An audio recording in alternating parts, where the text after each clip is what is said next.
Bismillahirrahmanirrahim. Alhamdulillahilladzi addaba habibahu sallallahu alaihi wasallam fa ahsana ta'dibah wa ja'alahu khairal wara sajiyah.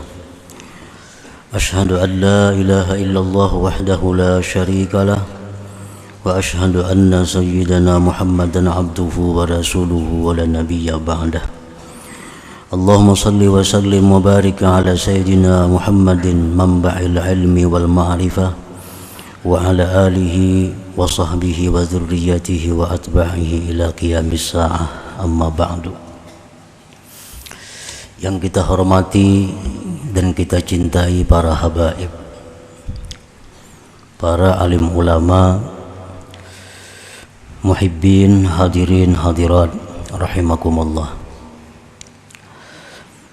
Alhamdulillah, syukur kehadirat Allah subhanahu wa ta'ala yang mana pada malam hari ini mengumpulkan kita kembali bersama-sama di majelis yang penuh berkah dan rahmat ini. Salawat dan salam kita haturkan kepada junjungan kita Nabi besar Muhammad sallallahu alaihi wasallam dan kepada seluruh keluarga, para sahabat, zurriyat dan pengikut beliau sampai hari kiamat nanti. Para muhibbin rahimakumullah, lanjutan daripada hikmah yang ke-64 tentang adab seorang murid terhadap Allah subhanahu wa ta'ala, terhadap Rasulullah sallallahu alaihi wasallam, terhadap gurunya dan terhadap kawan-kawannya. Al-adabu ma'allah mubadaratum tithali awamirihi wa jitinabi nawahi wa adamul i'tirad alaihi wa ala khaliqatih. Bermula adab terhadap Allah, bersegera menjunjung perintah, bersegera menjauhi yang dilarang Allah, dan tiada mengiktirat, tiada mengeritik, tiada menyangkal atas Allah, wa ala khaliqatih, dan tiada mengeritik atas makhluk Allah. Kemudian wa husnul zanni bih, adab terhadap Allah, berbaik sangka dengan Allah subhanahu wa ta'ala, berbaik sangka terhadap Allah. Artinya berbaik sangka dengan Allah itu adalah bahwasanya Allah itu tidak menghendaki kepadaku kecuali kebaikan. Allah tidak menghendaki kepadaku itu kecuali kebaikan. Itu berbaik sangka kepada Allah. Apapun yang didatangkan Allah kepada kita, maka pastikan bahwa Allah berkehendak baik kepada kita. Allah mendatangkan nikmat kepada kita, maka kita sambut, kita sikapi nikmat Allah yang datang kepada kita itu bahwa ini adalah Allah menghendaki aku jadi orang yang bersyukur kepadanya. Nah, ini baik sangka terhadap Allah. Allah mendatangkan musibah kepada kita, kita sikapi, ini Allah menghendaki aku jadi orang yang sabar atas musibah ini. Itu baik sangka kepada Allah. Allah mendatangkan kepada kita maksiat sehingga kita melakukan maksiat, kita sikapi bahwa Allah menghendaki aku orang yang bertobat kepadanya, lalu tobat kepada Allah. Allah mendatangkan kepada kita taat, oh ini Allah menghendaki aku agar mengingat taufik dan hidayah Allah.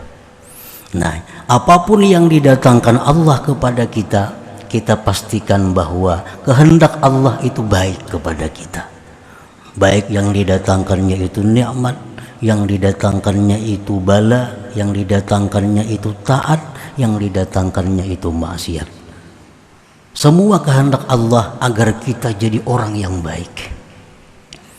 Allah sudah lama, Allah sudah rindu mendengar tobat kita, karena kita sudah lama tidak berbuat maksiat. Allah ingin kita ini tobat. Dijatuhkannya kita dalam maksiat sehingga kita tobat kepada Allah. Nah, ini maksud Allah terhadap perbuatan yang maksiat itu, agar kita selalu kembali kepada Allah. Ingat bahwa kita tanpa perlindungan Allah akan terjatuh ke dalam maksiat ini. Nah, itu artinya husnuzan dengan Allah. Apapun yang didatangkan Allah, maksud Allah adalah kebaikan untuk kita. Itu kesimpulan daripada husnuzan tadi dengan Allah. Jadi kada perlu misalnya kita umpamanya diberi Allah musibah, aku pang kebanyakan dosa jadi Allah sarik lawan aku. Jangan. Kita diberi Allah musibah, artinya apa? Ini Allah menyuruh aku jadi orang sabar, titik. Kada usah aku pang banyak dosa jadi Tuhan sarik lawan aku makanya dapat musibah ini. Kada perlu itu. Berbaik sangkalah kepada Allah. Apapun yang kada nyaman kita hadapi, artinya Allah menyuruh kita jadi orang yang sabar. Allah menyuruh kita jadi orang yang ridha kepada ketentuannya. Nah, itu maksudnya husnuzan, baik sangka dengan Allah. Termasuk bagian daripada adab seseorang kepada Tuhannya.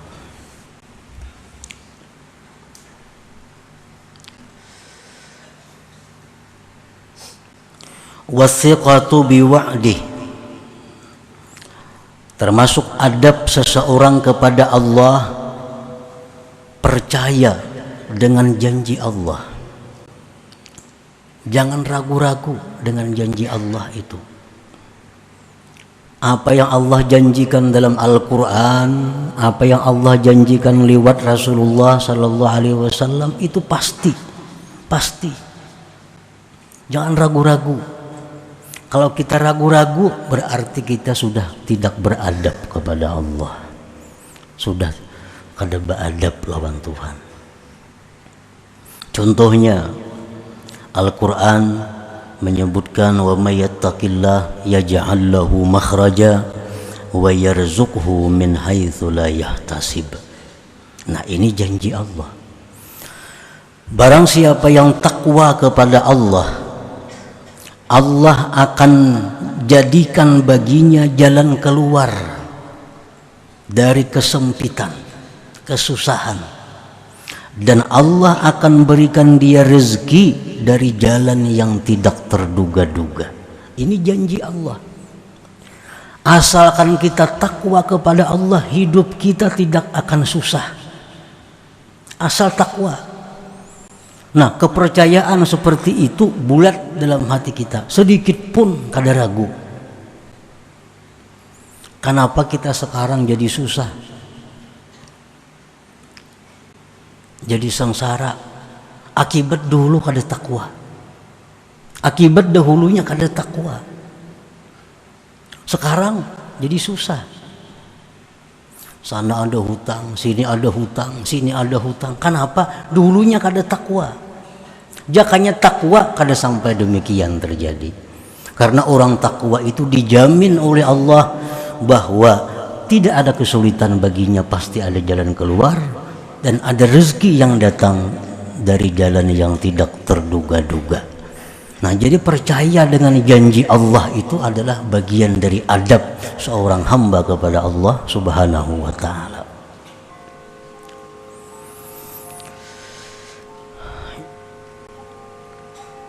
Ada lagi janji Allah dalam Al-Quran, wa ma anfaqtum min syai' fahuwa yukhlifuh.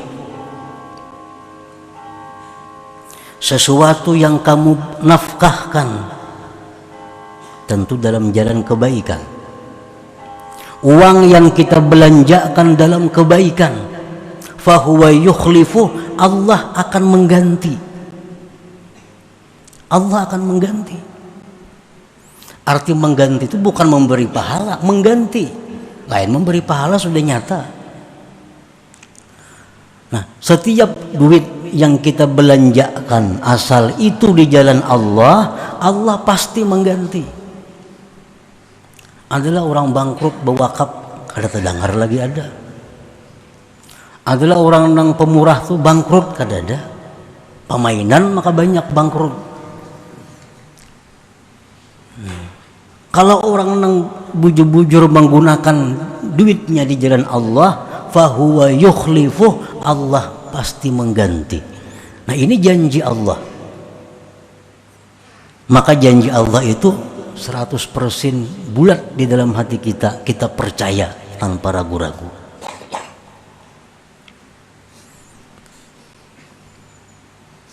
Nah, itu adalah contoh daripada adab batin seorang hamba kepada Allah Subhanahu wa ta'ala. Karena adab ini ada adab zahir, ada adab batin. Adab batin ya kayak tadi contohnya.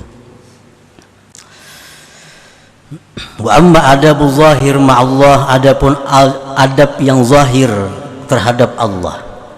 Nah, adab yang zahir contohnya ka alla yakshifal aurat walau fi khalwah, seperti bahwa dia tidak membuka aurat sekalipun di tempat yang tidak ada orang.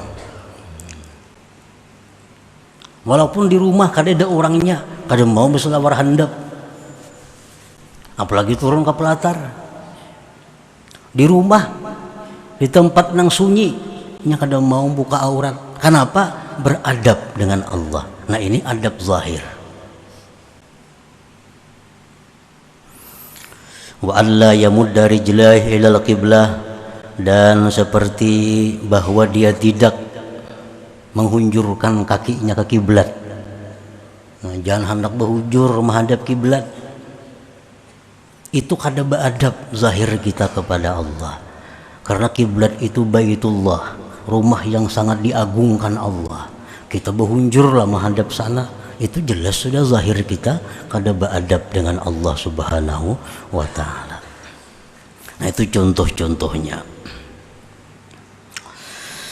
Kemudian al-adabul batin ma'a Rasulillah sallallahu alaihi wasallam, adab batin beserta Rasulullah sallallahu alaihi wasallam, ayyakuna ahabba ilaih min waladihi wa walidihi wan nas ajma'in, bahwa adalah Rasulullah itu orang yang paling dia cintai, melebihi daripada mencintai anak dan orang tuanya dan manusia seluruhnya. Nah, itu adab kepada Rasulullah. Rasulullah itu mesti dijadikan nomor satu, lebih daripada anak, ibu bapak, siapapun daripada manusia. Ini adab kepada Rasulullah. Cinta kita kepada Rasulullah melebihi daripada cinta kepada siapapun daripada manusia ini. Nah, supaya kawal demikian itu, supaya bisa demikian itu, tentu mempelajari tentang bagaimana Rasulullah Sallallahu Alaihi Wasallam itu. Kalau kita kadang mempelajari tentang beliau, kita kadang akan bisa mencintai beliau seperti demikian.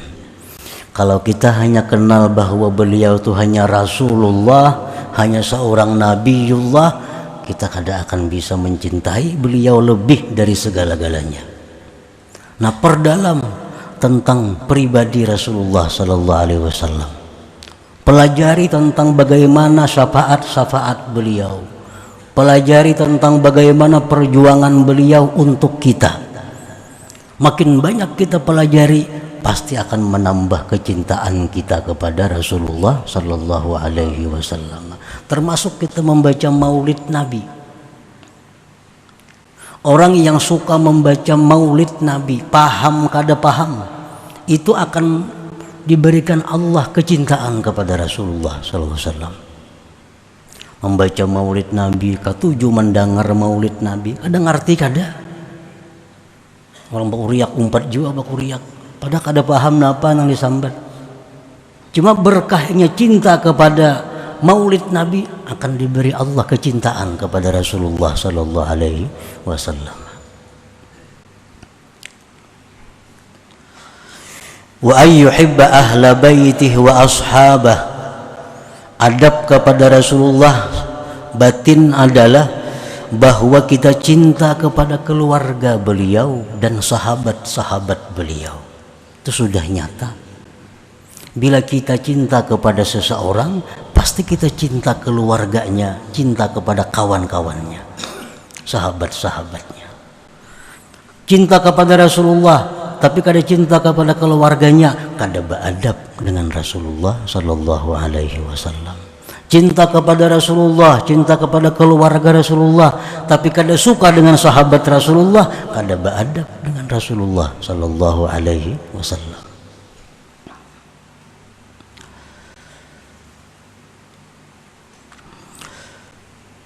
Wa ayyafraha bi annahum min ummatih, dan setengah adab lagi kepada Rasulullah sallallahu alaihi wasallam bahwa kita ini gembira jadi umatnya.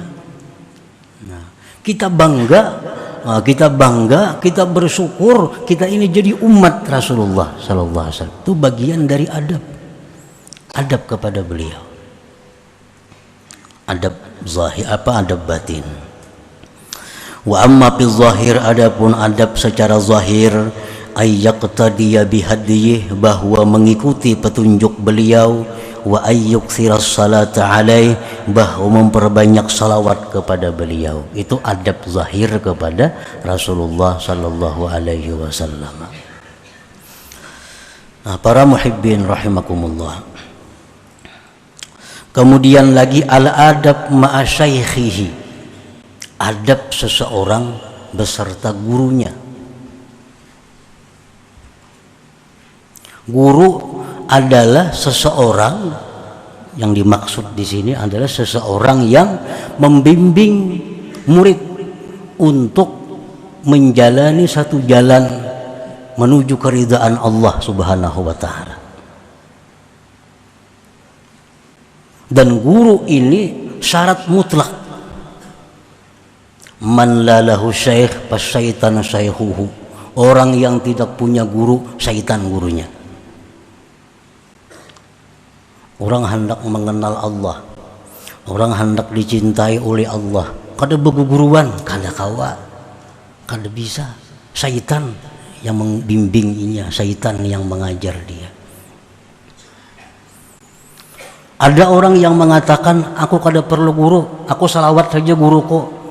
Nang melajari salawat siapa? Maka bisa bersalawat tuh siapa nang melajari? Guru juga kalau. Nah, lawan salawat ini banyak, salawat nang mana? Jumlahnya berapa membaca? Hanya bisa pembimbing salawat itu kepada kita. Kada kawa juga kada berguru, walaupun salawat. Karena salawat dari Nabi itu banyak macam-macam salawat. Salawat mana nang pas untuk kita? Berapa jumlah salawat nang kita baca supaya salawat itu jadi pembimbing kita? Apa 10.000? Apa 5.000 kali sehari? Kada tahu kita kalau kada guru juga nang memadahkan. Nah, al-adab ma'a syaikhihi. Pertama, i'tikadu annahu 'alal haq. I'tikad dulu, keyakinan dalam hati seseorang murid bahwa guru itu adalah di jalan yang benar. Itu i'tikad bahwa guru ini ajarannya bujur. Amun kita ragu-ragu ajaran guru ini bujur, kada usah berguru lawan itu. Kada usah berguru. Kita ragu-ragu ajaran si din itu bujur kada usah berguru. Nah, orang nang kita ulah jadi guru itu orang nang kita yakini bahwa ajaran sidin itu di jalan yang benar.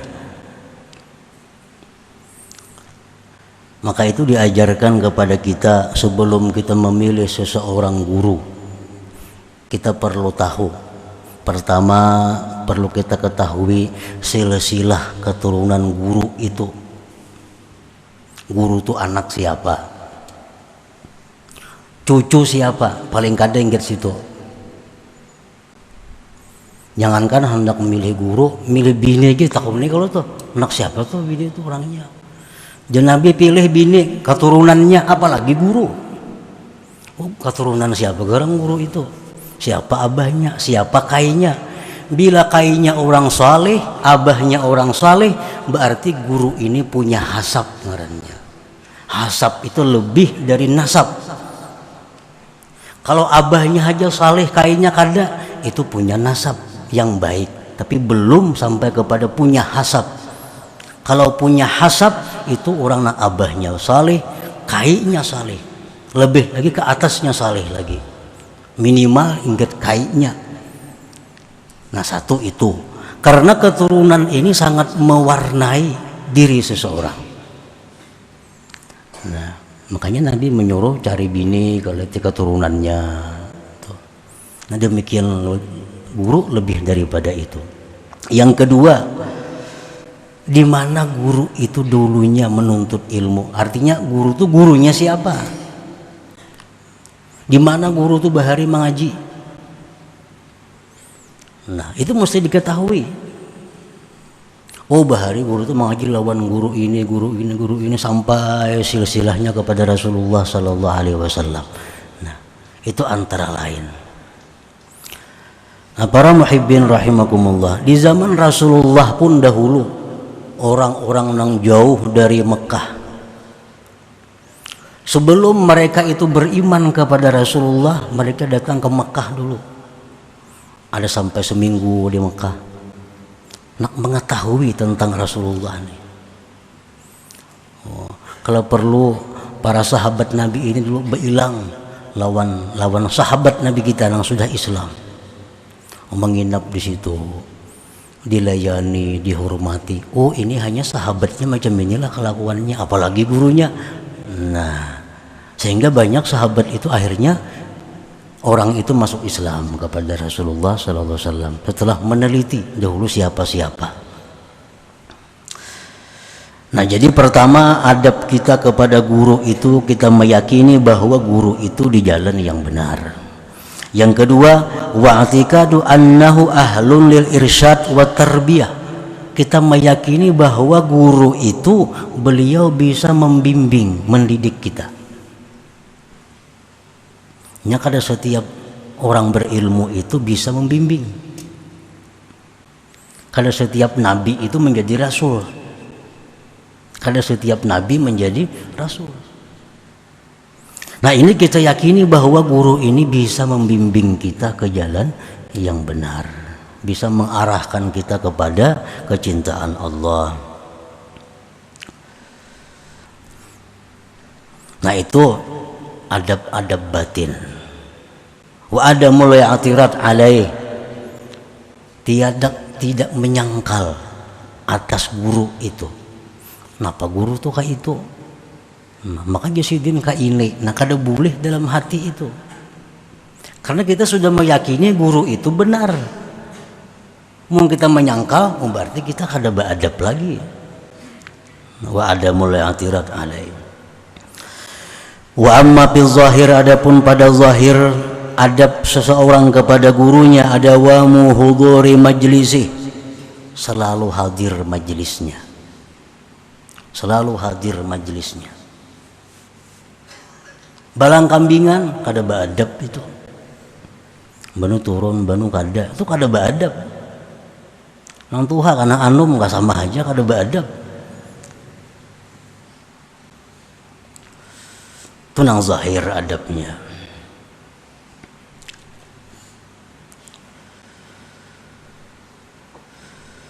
Wa taqdimuhu ala nafsi, mengutamakan guru itu daripada dirinya sendiri. Itu adab zahir.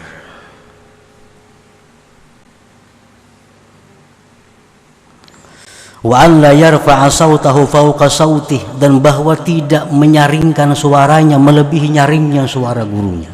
Kada boleh juga itu, melanggar adab dalam perguruan. Nah, para muhibbin rahimakumullah. Jadi adab-adab seorang murid dengan guru itu untuk kesuksesan murid. Guru ini kada jadi soal, murid beadab kada tahu urusannya. Beadab muridnya yang untung, kada beadab muridnya yang rugi. Bagi si guru kada ada urusan itu. Nah, kenapa seorang murid itu diperintahkan untuk beradab dengan gurunya? Karena gurunya ini adalah orang yang menghendaki si murid ini beruntung dunia akhirat lebih daripada orang tuanya. Nah, itu kalau seorang guru yang benar. Artinya guru yang benar itu menghendaki agar si murid ini jadi orang yang beruntung dunia akhirat. Hanya itu kehendak guru. Kehendak guru kepada si murid agar murid ini jadi orang yang beruntung. Ingat situ aja. Jadi seorang guru ini kadang menghendaki kekayaan si murid, kadang menghendaki itu. Kadang menghendaki duitnya murid, kadang menghendaki itu. Itu kada guru ngarannya.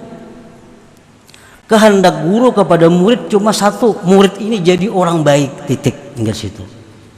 Nah, makanya itu seorang murid ini wajib beradab kepada gurunya, bahkan lebih daripada orang tuanya. Karena kehendak baik guru kepada murid lebih dari kehendak orang tua terhadap kebaikan anaknya sendiri. Nah, itu adab-adab seorang murid kepada guru. Nang zahir tadi. Wa du'a lahu, mendoakan gurunya, itu bagian daripada adab. Mendoakan guru itu sebelum diberikan Allah kepada guru, muridnya lebih dahulu diberikan Allah. Misalnya si murid ini mendoakan guru, ya Allah, mudahan guru ulun tuh murah rejaki. Inya terlebih dahulu dimurahkan Tuhan rejaki hanya gurunya. Berdahulu diberi Tuhan daripada nang inya doakan itu sendiri. Wa du'a lahu.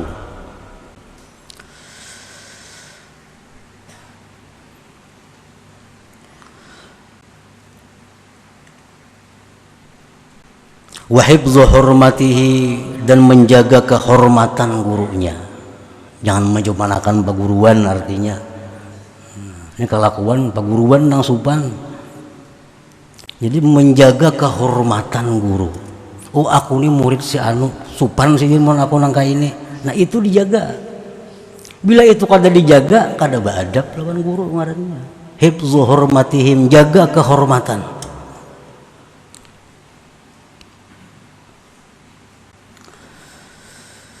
Nah, itu beberapa bagian pokok tentang adab seorang kepada gurunya. Kemudian al-adab ma'al ikhwan, adab terhadap kawan-kawan. Pertama, husnuzanni bihim, baik sangka dengan kekawanan. Biasa seperguruan tuh banyak kawan. Nah, si A, si B, si C, kawan baim-baim menuntut ilmu. Nah, kekawanan ini, nah ini ada adabnya. Baik sangka satu dengan yang lainnya. Wa idkhalus surur alaihim, menyenangkan satu dengan yang lainnya, menyenangkan, menggembirakan. Wan nushu lahum, bermaksud baik kepada kawannya. Wa afu zallatihim, memaafkan kesalahan-kesalahannya. Nah, itu bagian daripada adab batin kepada kawan. Wa amma fi zahir, adapun adab terhadap kawan yang zahir itu ayyahtamila adzahum, contohnya ayyahtamila adzahum, menyandang nang kada nyaman dari mereka. Kawan banyak, kadang-kadang ada kelakuannya yang kayak apa. Nah, yahtamila azahum, menyandang kelakuannya. Misal seorang rahatan berzikir, seorang rahatan mengaji, ada kawan seikung ini kuciak besair apa kayaknya, kan terganggu seorang nih, sandangan itu. Nah, itu ngarannya beradab terhadap kawannya. Misalnya kawannya ada bisi kambing, tomat naik ke rumah kita kambingnya, takannya kan itu. Nah, itu membakawan ngarannya. Masa dikit tersinggung lawan kawan, dikit tersinggung tuh kada bakawan ngarannya, bermusuhan itu. Orang kawan tuh saling memaafkan, saling menerima, saling maaf, itu ngaran kawan.